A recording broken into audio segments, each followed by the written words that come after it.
Yep. Week 2.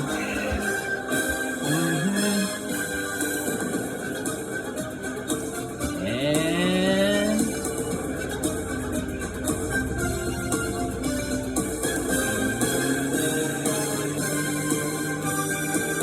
that's enough. All right, guys. Power rankings week 2. I'm pissed, but let's just get into it. Let me shift this over a little bit. Nice. So we'll start off. Number 10 is Trevor. Now, did Trevor beat me? Yes, but he beat me putting up like 85 points. So, a win is a win, but 85 points doesn't get you too far, right? So, unfortunately, Trevor is number 10 because, he just by far the lowest points in the league. Number 9 is Ben.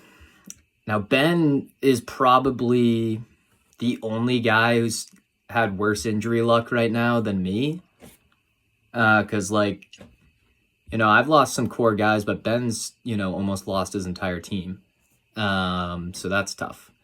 And he's 0-2. So that's even tougher. So, I believe in Ben, the rookie, facing some adversity early on. But I think he can figure it out. Number 8 is Jake. Now, Jake hasn't really had any injuries. His team just kind of sucks. Although they should probably be better, but they just haven't been. So, Jake is down there towards the bottom in terms of points. Now, I don't even know what to say. I play Jake this week, so kind of a big matchup, and I guess that leads us into number 7, which is me, which is bullshit. I'm actually disgusted being this low. Obviously, I'm down here because of injuries, guys. Let's be real. All right? Lost Cooper. After week 1, Cooper was looking like the steal of the draft, and then now he's on IR, so that's cool. Lost AJ because he freaking gets hurt in practice. And now he's out for a few weeks. So, I'm down here because of injuries, guys. My team's still solid. Let's be real. Obviously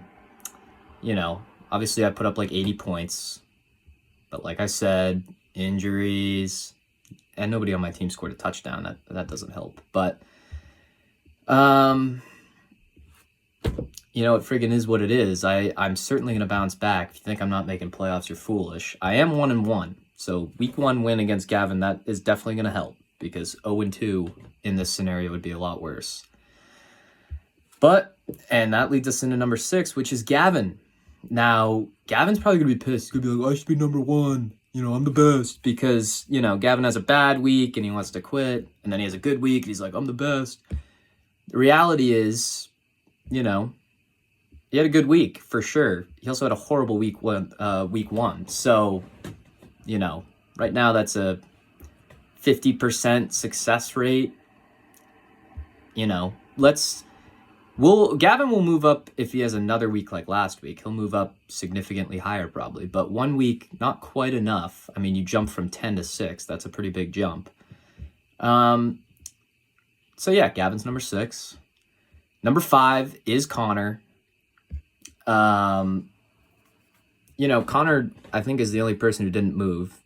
Yeah, he was 5 last week. Connor's team's pretty solid. He's 1-1, got the win. Pretty much everybody's 1-1. But,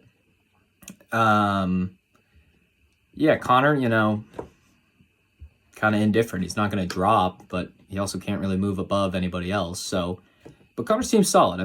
I like James Cook. I've liked him all year, so that was a great pick. And that Swift deal with Gavin, it's not looking great for the Bears offense right now, but I think they'll figure it out, and I think Swift will be better. But, we'll see how that plays out. Number 4 is Cole.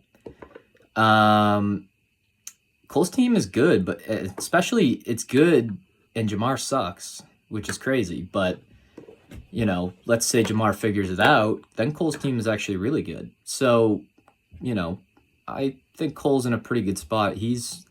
Like I said, basically everybody is 1-1, but you know, and to be honest, I think, I mean, it all depends how things play out, but I feel like that trade Cole made with Gavin is potentially a win for him. I mean, I wasn't a believer in Hawkinson before the season, but the freaking Vikings are pretty good with Sam Darnold, so, you know, and Cole still has Mark Andrews. Gavin traded for the backup tight end. I mean, I don't get that. But regardless, Cole, so yeah, Cole's a good team. Number 3 is Caleb. Now, it's weird. Caleb had a good week, but fell one spot for reasons, you know, we'll get to over the next couple of picks. But, you know, Caleb put up like 130 and lost, which is just kind of, you know, it's unfortunate. Similar to Gavin, you know, but the problem, you know, not to go back to Gavin, but Gavin's 0-2, and that matters, you know. But anyways, back to Caleb. You know, he dropped, like I said, one spot. Still, you know, if you're in the top 3, you're fine, right? And the reason he dropped is because number 2 is Dan. And Dan had a great week. Again, one of 2 people who are 2-0. You know, because Dan's team is pretty damn solid, although his receivers are questionable, but like, they're good enough, and his running backs are really good. So, you know, Dan is number 2, and number 1 obviously is Liam. All right, what did Liam have? Like 160 points or something, some bullshit like that. Yeah, like 156, and he got like 0 from his tight end. I mean, that's ridiculous. But so great week from Liam. He's also 2-0 with Dan. Although he did just lose Pacheco, that's tough, but it's, you know, Liam's team is like really deep. So honestly, he's like still fine without Pacheco. But so yeah, those are the power rankings.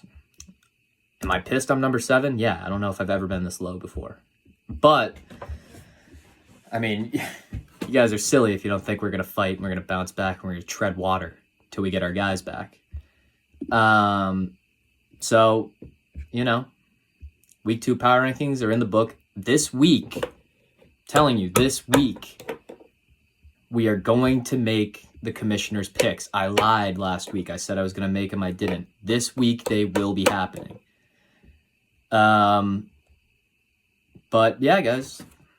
Power rankings week 2. Game of the week, Dan versus Liam. The 2 undefeateds battle each other out. Maybe we'll do matchup of the week, but I don't want to promise that because, you know, I don't know if it'll actually happen. But all right, guys, that's it.